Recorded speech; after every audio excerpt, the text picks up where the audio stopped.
পিতা ও পুত্র ও পবিত্র আত্মার নামে। প্রভু আপনাদের সহায় থাকুন।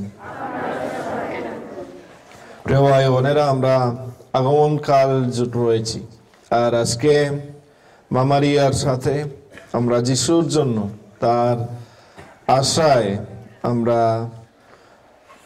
এখানে রয়েছি। মামারিয়ার মতো তাহলে যেভাবে তিনি গর্ভে যিশুকে ধারণ করেছেন, ওভাবে আমরা আজকে এই খ্রিস্ট জাগে যিশুকে পূরণ করতে চাই। আসুন আমরা তাহলে যোগ্যভাবে যেন যিশুকে পাই, আমাদের পাপের জন্য আর সব মানব জাতিদের পাপের জন্য আমরা ঈশ্বরের কাছে ক্ষমা যাচনা করি। সর্বশক্তিমান ঈশ্বরের কাছে এবং ভাই বোনেরা, তোমাদেরও কাছে আমি স্বীকার করি যে আমি চিন্তায়, কথায়, কাজে এবং অবহেলায় অতিশয় পাপ করেছি। আমার অপরাধে, আমার গুরুত্বর অপরাধে।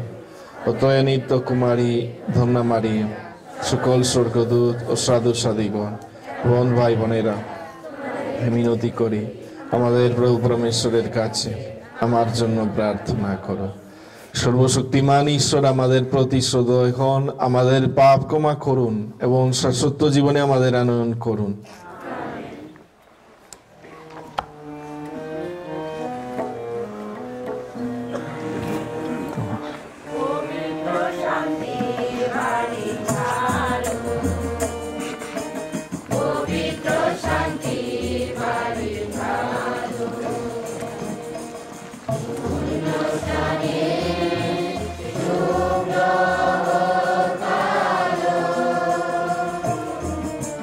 Pokój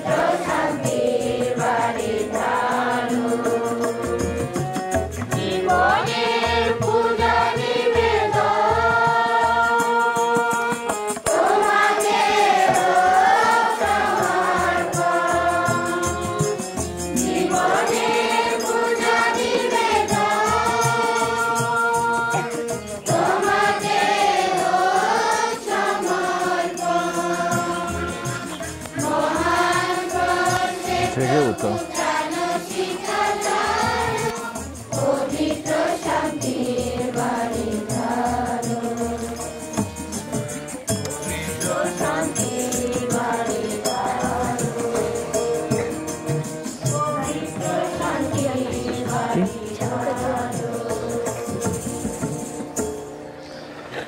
আসুন আমরা মামারিয়ার সাথেও ঈশ্বরের প্রশংসাও করি।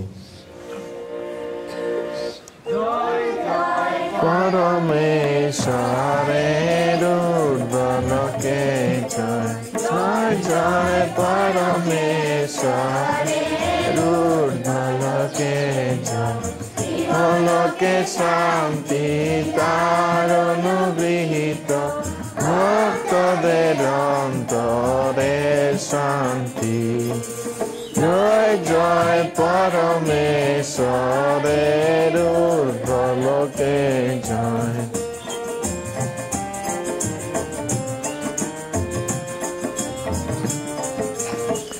আমরা তোমার স্তব করি, আমরা তোমার করি জয়গান, আমরা তোমার পূজা করি, আমরা তোমার করি জয়গান। জয় জয় পরমেশ্বরের ঊর্ধ্বলোকে জয়।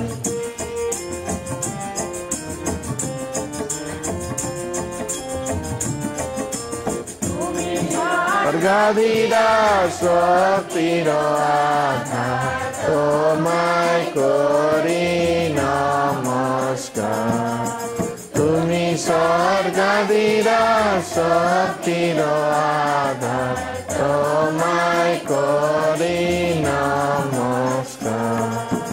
জয় জয় পরমেশ্বরের ঊর্ধ্বলোকে জয়।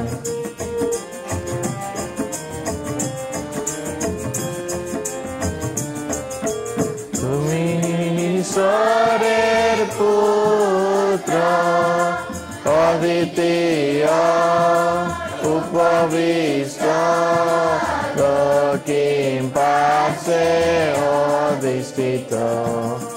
দয়া করো আমাদের, দয়া করো, দয়া করো আমাদের, দয়া করো পাপর। জয় জয় পরমেশ্বরের ঊর্ধ্বলোকে জয়।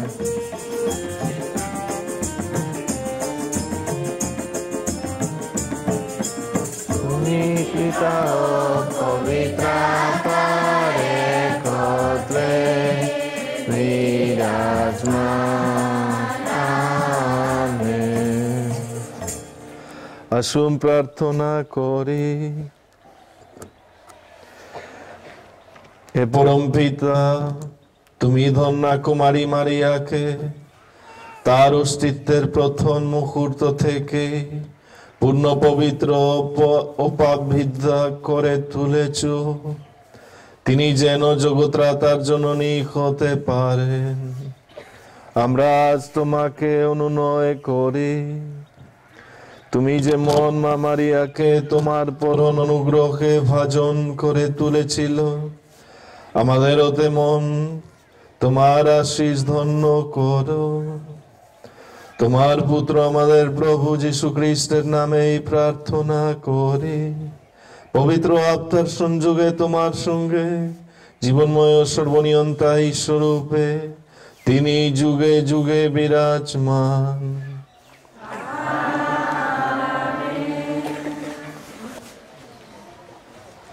আদি পুস্তক থেকে পাঠ। প্রভু পরমেশ্বরের আদেশ অমান্য করে প্রথম মানুষ যখন নিষিদ্ধ ফল খেয়েছিল, তখন পরমেশ্বর তাকে ডেকে বললেন, কোথায় তুমি? সে উত্তর দিল, বাগানে তোমার পায়ের শব্দ শুনে আমার ভয় হলো। আমি যে উলঙ্গ তাই লুকিয়েছিলাম। পরমেশ্বর জিজ্ঞেস করলেন, তুমি যে উলঙ্গ সে কথা কে বা তোমাকে জানালো? যে গাছের ফল আমি তোমাকে খেতে বারণ করেছিলাম, তুমি কি তাহলে তার ফল খেয়েছো? মানুষ বলল, যে নারীকে তুমি আমার সঙ্গিনী করেছো, সে আমাকে ওই গাছের ফল দিল, আর আমিও খেলাম। তখন প্রভু পরমেশ্বর নারীকে বললেন, এই তুমি কি করলে? নারী উত্তর দিল, সাপটা যে আমাকে ভুলিয়ে দিল, আর আমিও খেয়ে নিলাম। তখন প্রভু পরমেশ্বর সাপকে বললেন, এই কাজ করেছো বলে সমস্ত গবাদি পশু ও সমস্ত বন্যজন্তুর মধ্যে তুমি অভিশপ্ত হয়ে থাকবে। যতদিন বেঁচে থাকবে ততদিন বুকে ভর দিয়ে চলবে তুমি, আর ধুলো খেয়েই থাকবে। তোমার ওই নারীর মধ্যে, তোমার বংশ ও তার বংশের মধ্যে আমি এক শত্রুতা জাগিয়ে তুলব। তার বংশ তোমার মাথা পিষে ফেলবে, আর তুমি তাদের পায়ের গোড়ালিতে ছবল মারবে। পরে এই মানুষ তার স্ত্রীর নাম রেখেছিল হবা, অর্থাৎ জীবনময়ী, কারণ সে জীবিত সকলেরই জননী। এই হলো প্রভুর বাণী। ধ্যান গীতি। প্রভুর নামে গাও নবগীত, গাও তার মহান কীর্তন গাথা। প্রভুর নামে গাও নবগীত, গাও তার মহান কীর্তিগাথা। ভগবানের উদ্দেশ্যে গাও আজ নতুন গীতিকা, করেছেন তিনি কত অপরূপ কাজ। তারই ওই ডান হাত, তারই ওই পূর্ণ বাহু, তাকে আজ করেছে বিজয়ী। ধো প্রভুর নামে গাও নবগীত, গাও তার মহান কীর্তিগাথা। ভগবান মানুষেরই কাছে মহাপরিত্রাণ বাণী ব্যক্ত করেছেন। তিনি কত ধর্মময়, সকল জাতির কাছে তাই দেখিয়েছেন তিনি। ইসরায়েল বংশের প্রতি তার সেই দয়া, সে মহা বিশ্বস্ততা স্মরণে রেখে এত কিছু করেছেন। ধো প্রভুর নামে গাও নবগীত, গাও তার মহান কীর্তিগাথা। পৃথিবীর দূরতম দেশ মানুষ প্রত্যক্ষ করেছে আমাদের ঈশ্বরের পরিত্রাণ লীলা। ভগবানের উদ্দেশ্যে জয়ধ্বনি করো সমগ্র ধরণী। আনন্দ সঙ্গীতে আজ মেতে ওঠো তোমরা সবাই, গাও সমগান। ধো প্রভুর নামে গাও নবগীত, গাও তার মহান কীর্তিগাথা।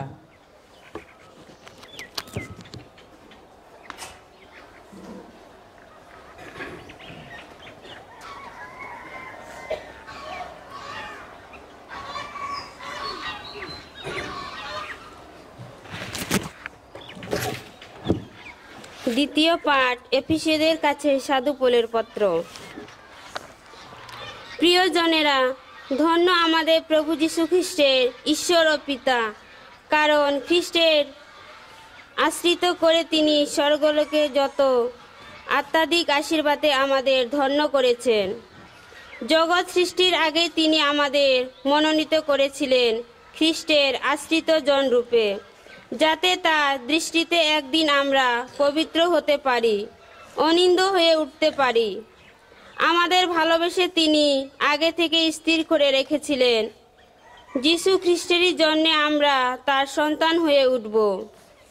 হ্যাঁ, এ ছিল তার কৃপার ভরা সম্বল, যাতে বন্দিত হয় তার সেই অনুগ্রহের মহিমা, যে অনুগ্রহে তিনি আমাদের ধন্য করেছেন তার প্রিয়তম পুত্রের আশ্রিত করে। আমরা খ্রিস্টেরই আশ্রিত হয়ে পরমেশ্বরের আপনজন বলে মনোনীত হয়েছি, যিনি নিজের ইচ্ছা ও সম্বল অনুসারে সমস্ত কিছু ঘটিয়ে থাকেন। তার পরিকল্পনার মতো আমরা আগে থেকে নির্বাচিত হয়েছিলাম, যাতে খ্রিস্টের আগমনের আগে খ্রিস্টের উপর আশা রাখি, যাতে বন্দিত হয় ঈশ্বরের মহিমা। এই হলো প্রভুর বাণী। খ্রিস্টবাণী বন্দনা।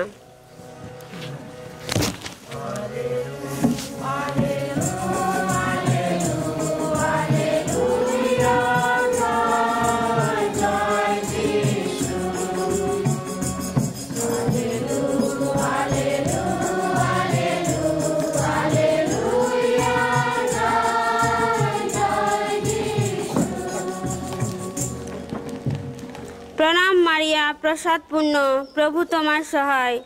নারীদের ধন্য তুমি।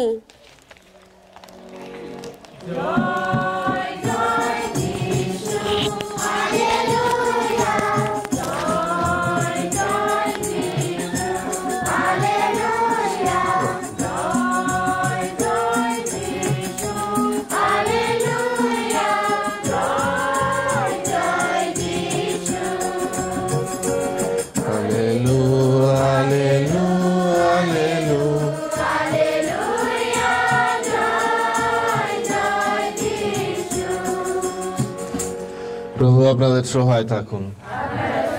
সাধুলোক রচিত মঙ্গল সমাচার থেকে পাঠ।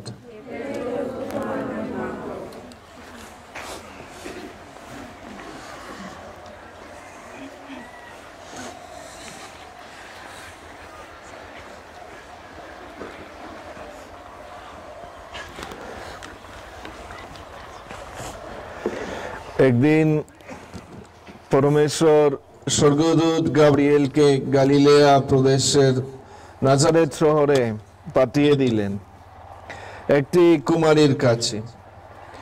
সেই কুমারী যোসেফ নামে পরিচিত, দাউদ বংশীয় একজন বাগদত্তা বধূ ছিলেন।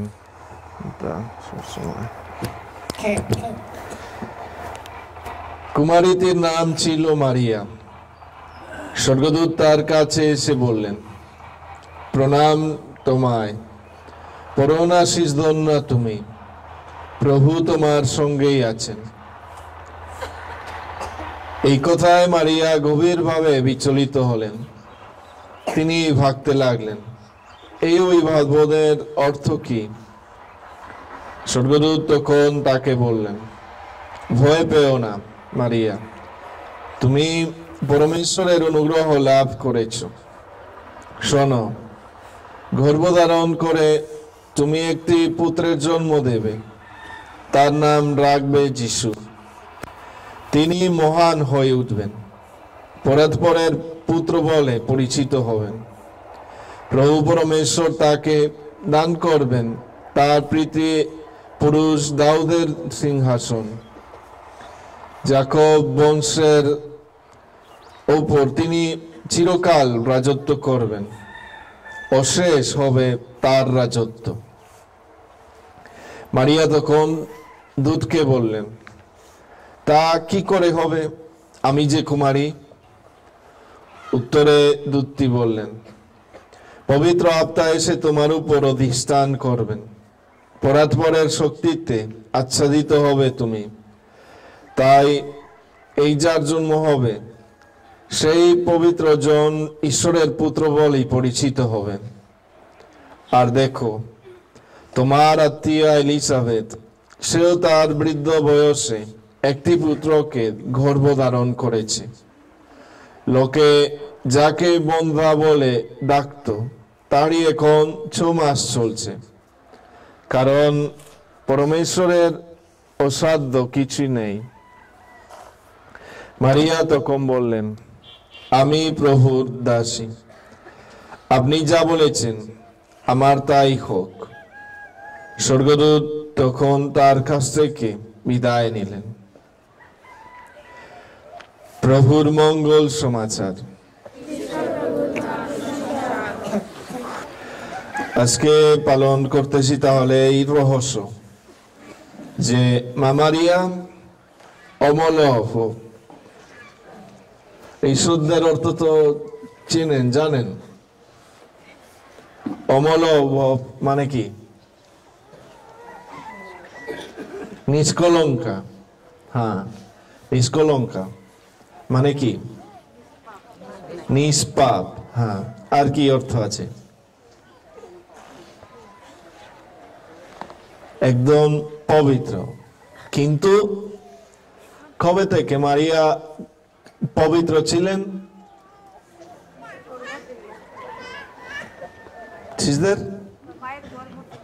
মায়ের গর্ভ থেকে, জন্ম থেকেও নয়। তার অস্তিত্ব যখন হয়ে উঠলেন তখন থেকে, মায়ের গর্ভ থেকে। তো তখন থেকে তার অস্তিত্ব নিষ্পাপ। এটাই হলো আজকের যে রহস্য আমরা সারা বিশ্বমণ্ডলীতে পালন করছি, যে মা মারিয়ার এই পাপের দাগ কোথাও ছিল না, তার অস্তিত্ব একেবারে পবিত্র, একেবারে সুন্দর সুন্দর, ধন্য। তাহলে আমরা এটা বোঝানোর জন্য আজকে প্রথম পাঠে আদি পুস্তক থেকে নিয়েছি। প্রথম পাঠ কি শুনলাম?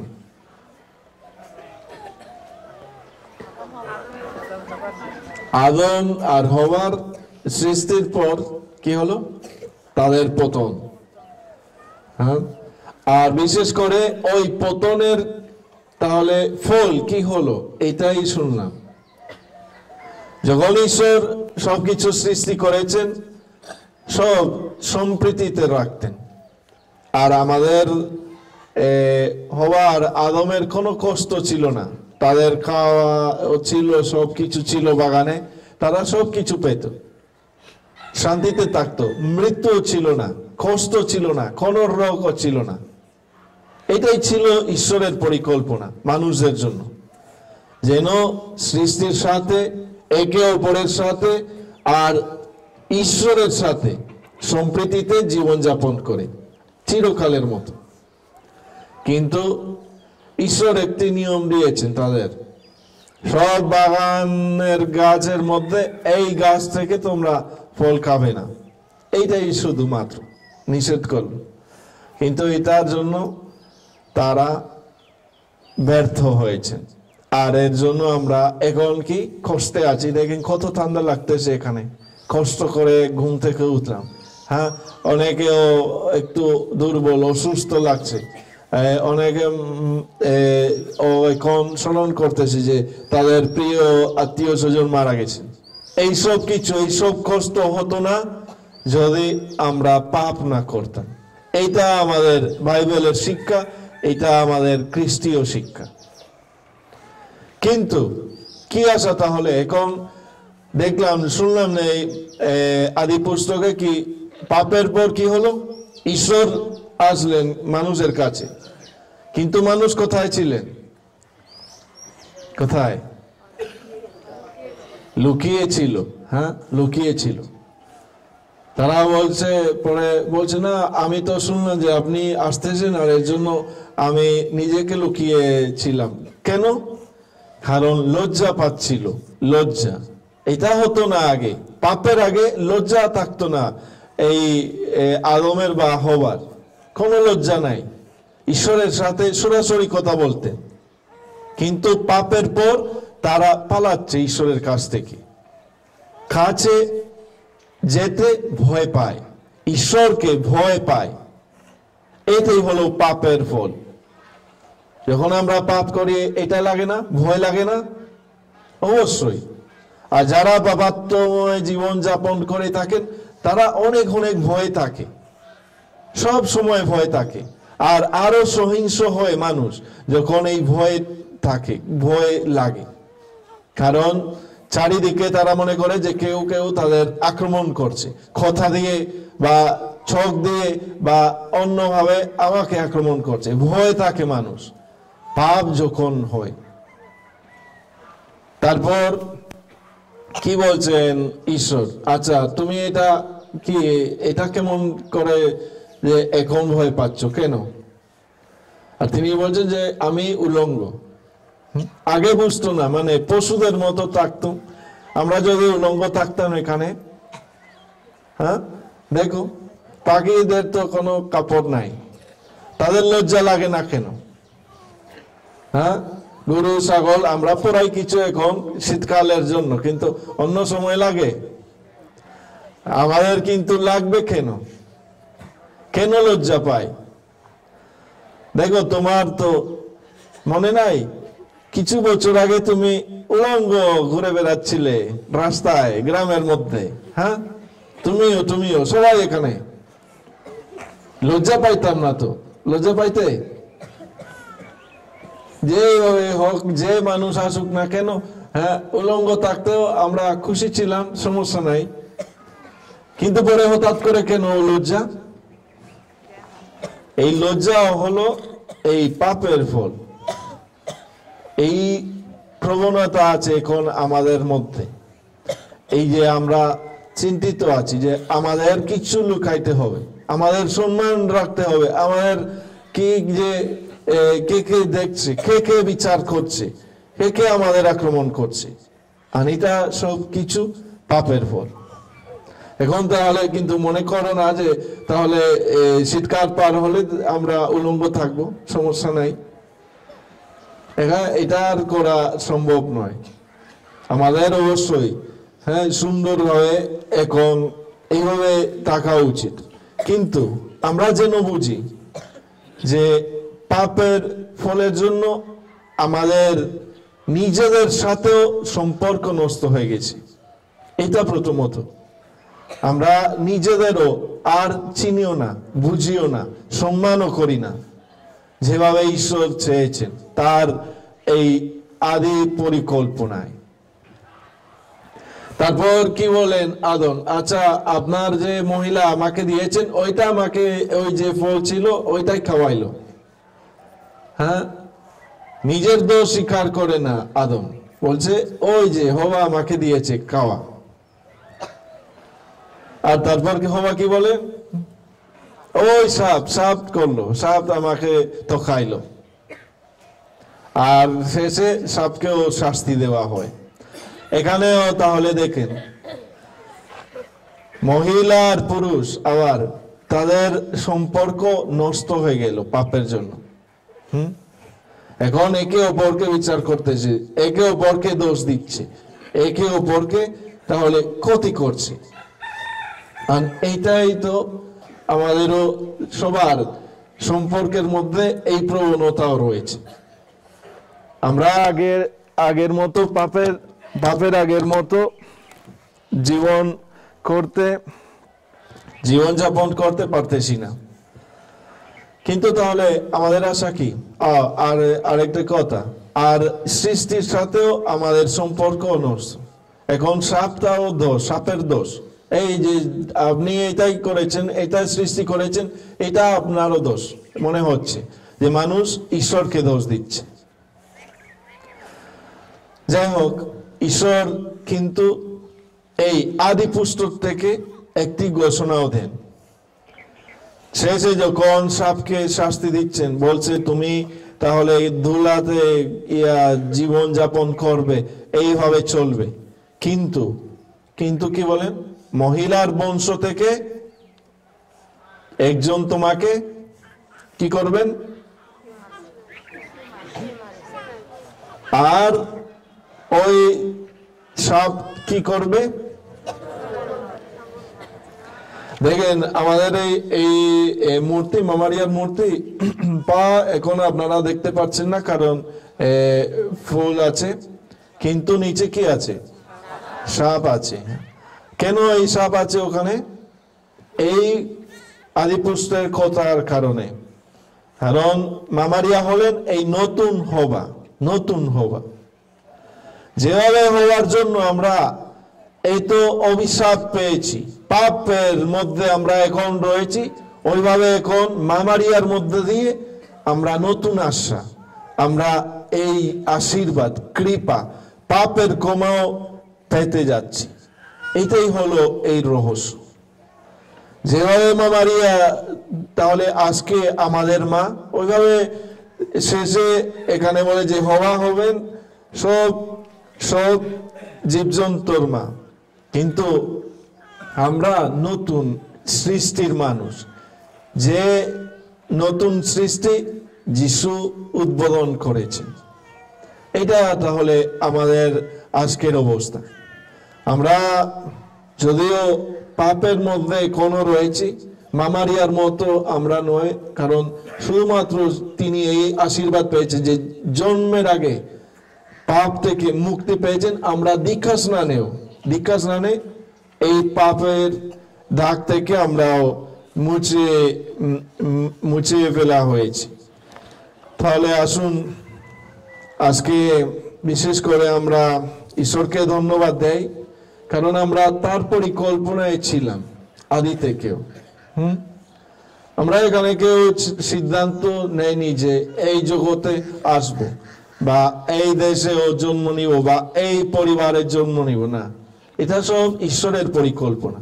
তুমি আছো, আপনি আছেন এখানে আজকে ঈশ্বরের আশীর্বাদে, আর ঈশ্বর আপনাকে মনোনীত করেছেন আজকের জন্য যেন এখানেও উপস্থিত থাকে।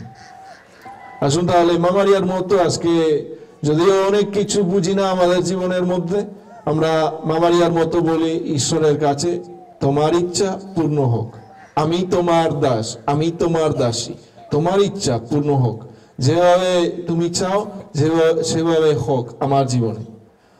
যিশু তা বলতে পেরেছেন ক্রুশের সামনে, ক্রুশের জন্য। আমরাও যেন আমাদের প্রত্যেক জনের কষ্ট, আমাদের ক্রুশ বরণ করি, আমাদের পাপের জন্য প্রায়শ্চিত্ত করি, আর সব মানব জাতিদের জন্য আমরাও এই কামনা করি যেন সবাই পাপময় জীবন ত্যাগ করে ঈশ্বরের কাছে নতুন জীবন পায়। আমেন। আসুন দাঁড়িয়ে আমাদের বিশ্বাস মন্ত্র আমরা ঘোষণা করি। আচ্ছা, আসুন তাহলে দ্বিতীয় বিশ্বাস মন্ত্র দিয়ে আমাদের বিশ্বাস প্রচার করি। এক পরমেশ্বর সর্বশক্তিমান পিতা, স্বর্গ ও মর্ত এবং দৃশ্য অদৃশ্য সমস্তের সৃষ্টিকর্তায় আমি বিশ্বাস করি এক প্রভু যীশু খ্রিস্টে, যিনি পরমেশ্বরের একমাত্র জাত এবং সর্বযুগের পূর্বে পিতা হতে জনিত, পরমেশ্বর হতে পরমেশ্বর, জ্যোতি থেকে জ্যোতি, সত্যেশ্বর হতে সত্যেশ্বর। তিনি জাত সৃষ্ট নন, পিতার সঙ্গে অভিন্ন স্বরূপ, তার দ্বারা সমস্তই হলো সৃষ্ট। আমাদের মানব কুলের জন্য ও আমাদের পরিত্রাণের উদ্দেশ্যে স্বর্গ থেকে তিনি অবরোহণ করলেন এবং পবিত্র আত্মার প্রভাবে কুমারী মারিয়ার গর্ভে দেহ ধারণ করলেন এবং মানুষ হলেন। পন্তীয় পিলাতের শাসনকালে আমাদের জন্য তিনি ক্রুশবিদ্ধ হলেন, মৃত্যু যাতনা ভোগ করলেন ও সমাধিস্থ হলেন এবং শাস্ত্র অনুসারে তৃতীয় দিবসে পুনরুত্থান করলেন ও স্বর্গে আরোহণ করলেন। পিতার দক্ষিণ পার্শ্বে উপবিষ্ট আছেন। তিনি জীবিত মৃতদের বিচারার্থে সগৌরবে পুনরাগমন করবেন, তার রাজত্বের শেষ হবে না। আমি বিশ্বাস করি প্রভু ও জীবনদায় পবিত্র আত্মায়, যিনি পিতা ও পুত্র হতে সম্ভূত, পিতা ও পুত্রের সাথে সমভাবে আরাধিত ও গৌরবান্বিত। তিনি প্রবক্তাদের মধ্য দিয়ে কথা বলেছেন। এক পবিত্র সর্বজনীন অপ্রৈরিতিক মণ্ডলীতে আমি বিশ্বাস করি। আমি পাপ মোচনার্থে এক দীক্ষা স্নান স্বীকার করি এবং মৃতদের পুনরুত্থান ও শাশ্বত জীবনের প্রত্যাশা করি। আমেন। আসুন আমাদের প্রার্থনা ঈশ্বরের কাছে তুলে ধরি। সবাই বলি, হে প্রভু, আমাদের প্রার্থনা পূর্ণ করো।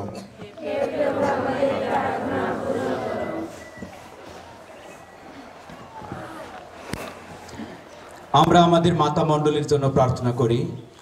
অসত্য ও অন্যায়ের বিরুদ্ধে সংগ্রাম করে মণ্ডলী যেন সত্য ও ন্যায় প্রতিষ্ঠা করতে পারে। আসুন আমরা উদ্দেশ্যে প্রভুর কাছে প্রার্থনা করি। হে প্রভু, আমাদের প্রার্থনা পূর্ণ করো। মণ্ডলীর পরিচালকদের জন্য প্রার্থনা করি। পিতা পরমেশ্বর যেন তাদের প্রচুর পরিমাণে আশীর্বাদ করেন, তারাও যেন কুমারী মারিয়ার ন্যায় যিশুকে গ্রহণ করে জগতের কাছে আরো বেশি করে তার বাণী প্রচার করতে পারে। আসুন আমরা উদ্দেশ্যে প্রভুর কাছে প্রার্থনা করি। সমস্ত মায়েদের জন্য প্রার্থনা করি, তারা যেন কুমারী মারিয়ার মতো আদর্শ মা হয়ে ছেলে মেয়েদের উপযুক্ত খ্রিস্টীয় শিক্ষায় মানুষ করে তুলতে পারে। আসুন আমরা উদ্দেশ্যে প্রভুর কাছে প্রার্থনা করি। নির্যাতিত, নিপীড়িত এবং বিপদগামী নারীদের জন্য প্রার্থনা করি, তারা যেন ঈশ্বরের বিশেষ দয়া ও করুণা লাভ করে এবং সামাজিক গঠনমূলক সাহায্য পেয়ে আবার সুস্থ জীবন যাপন আরম্ভ করতে পারে। আসুন আমরা উদ্দেশ্যে প্রভুর কাছে প্রার্থনা করি। যে সমস্ত সংঘ সমিতি কুমারী মারিয়ার নামে উৎসর্গকৃত, তাদের জন্য প্রার্থনা করি, তারা যেন কুমারী মারিয়ার আদর্শকে অনুসরণ করে নিঃস্বার্থভাবে ঈশ্বর ও মানুষের সেবায় ব্রতী হয়। আসুন আমরা এই উদ্দেশ্যে প্রভুর কাছে প্রার্থনা করি। মনে মনে আমাদের নিজের উদ্দেশ্য ঈশ্বরের কাছে তুলে ধরি।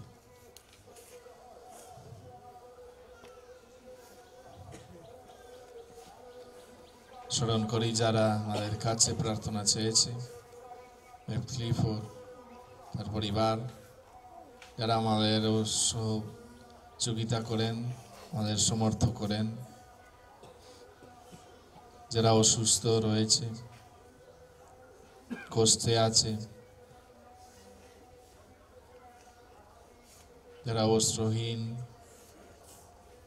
তাদের আশ্রয়ও নাই এই শীতকালের সময়, তাদের জন্য প্রার্থনা করি। হে প্রভু, ঈশ্বর প্রার্থনায় যা আমাদের হৃদয়েও রয়েছে তুমি শুনে আশীর্বাদ করো। এই প্রার্থনা করি তোমার পুত্র আমাদের প্রভু যীশু খ্রিস্টের নামে।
ভাই বোনেরা, প্রার্থনা করেন যেন আমারও আপনাদের এই যোগ্য সর্বশক্তিমান ঈশ্বরের কাছে গ্রহণযোগ্য হয়।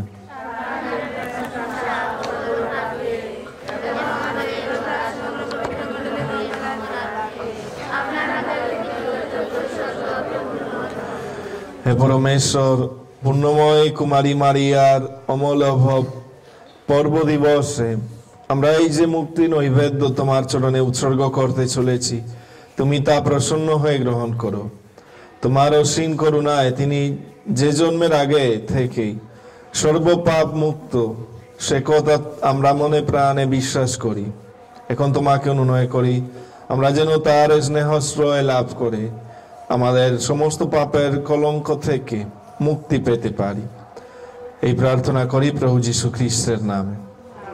প্রভু আপনাদের সহায় থাকুন, আপনাদের হৃদয় উত্তোলন করেন।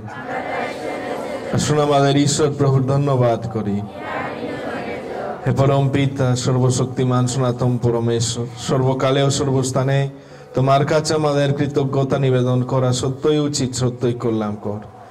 তোমার উপর করুণায়, অপার করুণায় তুমি পূর্ণময় কুমারী মারিয়ার অন্তর কোনো দিনও আদি পাপের কলঙ্ক স্পর্শে কলুষিত হতে দিওনি।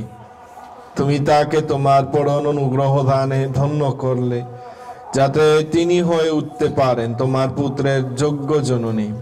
তুমি তাকে নিয়ে পবিত্রতায় মণ্ডিত খ্রিস্টমণ্ডলীর শুভ সূচনা ঘটালে। তাই আমরা সকল স্বর্গদূতের কণ্ঠ মিলিয়ে গভীর উল্লাসে গেয়ে উঠি তোমার এই মহিমা গান।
হে প্রভু, তুমি পবিত্র।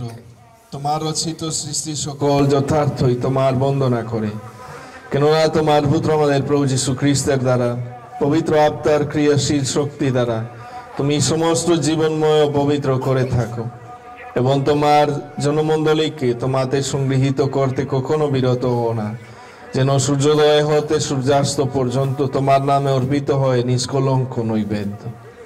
অতএব হে প্রভু, সবিনয়ে তোমাকে মিনতি করি, তোমার সমীপে নিবেদনার্থে যে উপহার এনেছি, প্রসন্ন হয়ে সেই আত্মার দ্বারা তা পবিত্রীকৃত করো, যেন তা তোমার পুত্র আমাদের প্রভু যীশু খ্রিস্টের দেহ রক্তে পরিণত হয়, যার নির্দেশে আমরা এই নিগুড় রহস্য উদযাপন করি।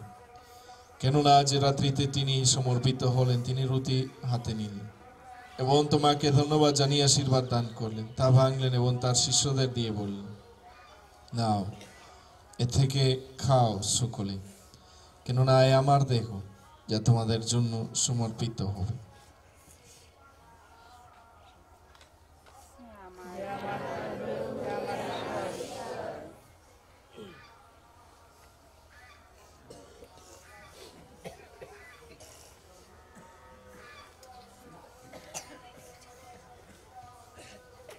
এমনি ভাবে সন্ধ্যা বাজার পরে তিনি পাত্রটিও নিলেন, পুনরায় তোমাকে ধন্যবাদ জানিয়ে তার শিষ্যদের দিয়ে বললেন, নাও, এ থেকে পান করো সকলে, কেননা আমার রক্তের পানপাত্র, নূতন ও শাশ্বত সন্ধির রক্ত, যা তোমাদের অনেকের জন্য পাপ মোচনের উদ্দেশ্যে পাতিত হও। আমার শরণার্থে তোমরা এই অনুষ্ঠান করো।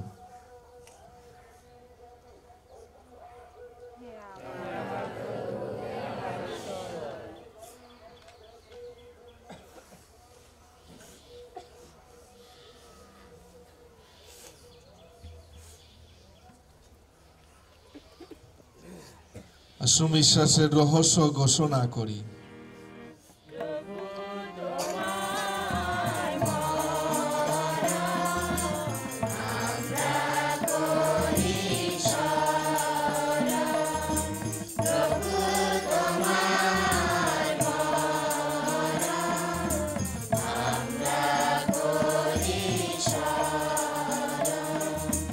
ঘোষণা করি তব পুনরুত্থান, প্রতি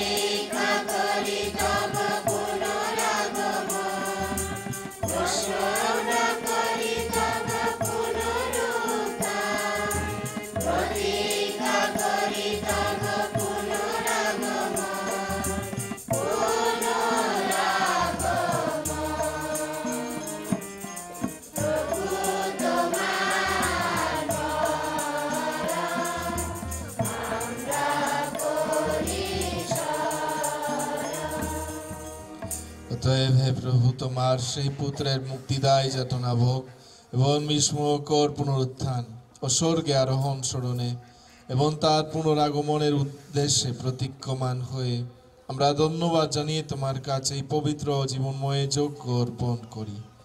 অনুনয় করি তোমার উপাসক মণ্ডলীর নৈবেদ্যের প্রতি দৃষ্টিপাত করো। দেখো সেই বলি উপহার যার আত্মবলিদানে আমাদেরকে তোমার সাথে পুনর্মিলিত করতে চেয়েছো। বর প্রদান করো যেন তোমার পুত্রের শরীর ও রক্ত গ্রহণে পরিতৃপ্ত আমরাও তারই পবিত্র আত্মায় পূর্ণ হই, খ্রিস্ট এক দেহ এক আত্মা হয়ে উঠি।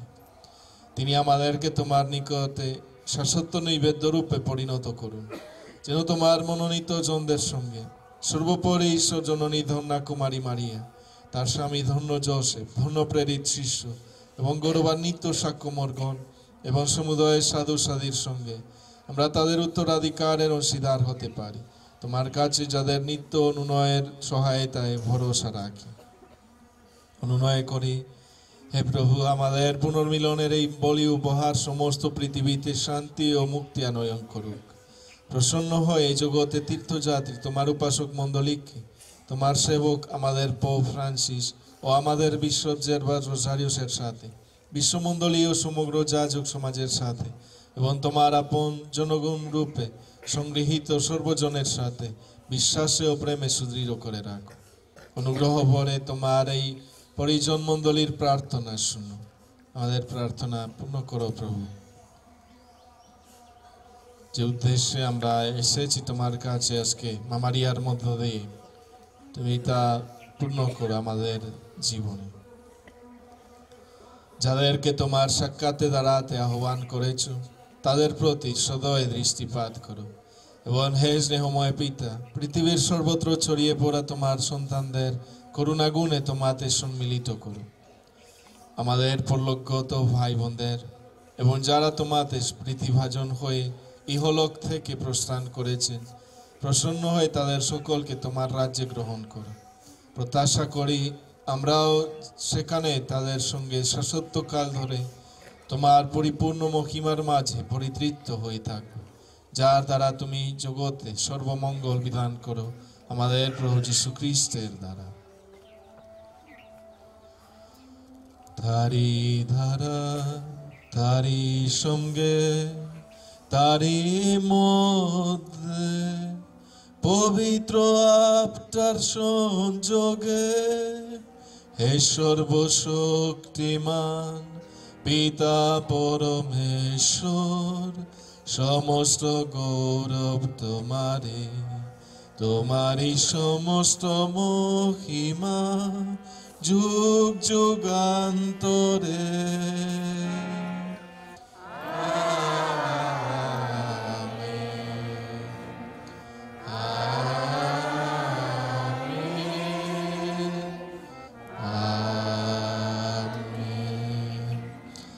আমরা একটি মা পেয়েছি ক্রুশের পাশে। যিশু মামারিয়াকে বলেছেন, এই তো তোমার ছেলে আর তুমি তার মা। আসুন মায়ের কাছে, মায়ের মধ্য দিয়ে, মায়ের মধ্যস্থতে আমরা পিতার কাছে প্রার্থনায় বলি।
অনুনয় করি, সকল অনর্থ হতে আমাদের রক্ষা করো।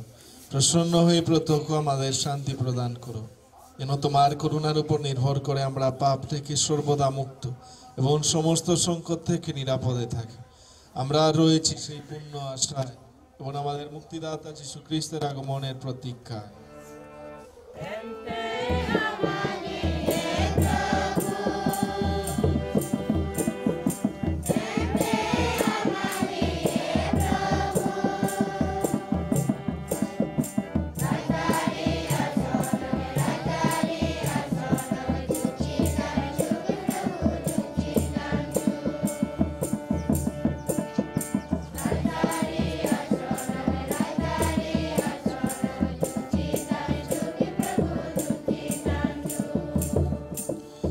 হে প্রভু যীশু খ্রিস্ট, তুমি তোমার প্রেরিত শিষ্যদের বলেছ, আমি তোমাদের কাছে শান্তি রেখে যাচ্ছি, আমার এই শান্তি তোমাদের দান করছি।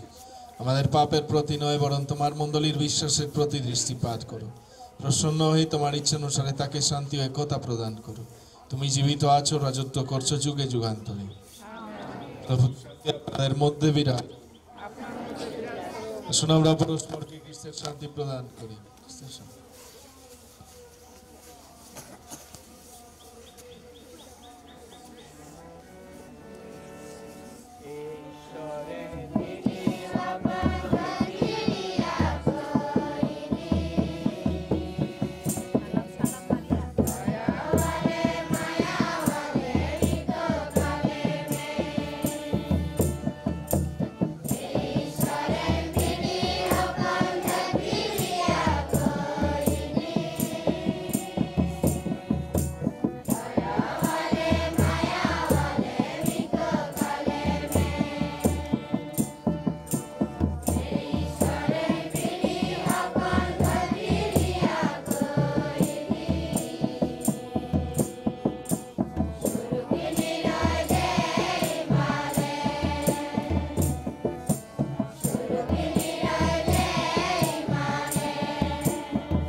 এই দেখুন, ইনি ঈশ্বরের মেষ শাবক, যিনি বিশ্ব পাপহর। ধন্য আমরা যারা মেষ শাবকের ভোজে নিমন্ত্রিত। তুমি যে আমার গায়ে প্রবেশ করো, আমি খ্রিস্টের দেহ রক্ত আমাদের অনন্ত জীবন দান করো।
হে পুণ্যময় মারিয়া, সকল মানুষ ধন্য ধন্য বলবে তোমায়।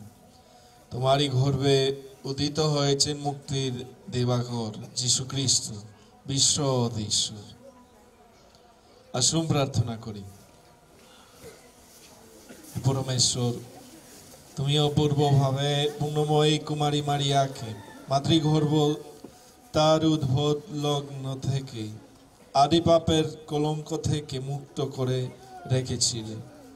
আশীর্বাদ করো তোমার দিব্য প্রসাদ গ্রহণের ফলে সেই আদি পাপের সমস্ত শুভ প্রভাব আমাদের অন্তর থেকে যেন দূরীভূত হয়।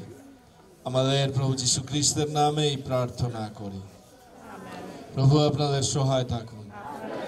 সর্বশক্তিমান ঈশ্বর পিতা, পুত্র, পবিত্র আত্মা আপনাদের সবাইকে আশীর্বাদ করুন। খ্রিস্টের শান্তিতে ও ভালোবাসায় জীবন যাপন করি।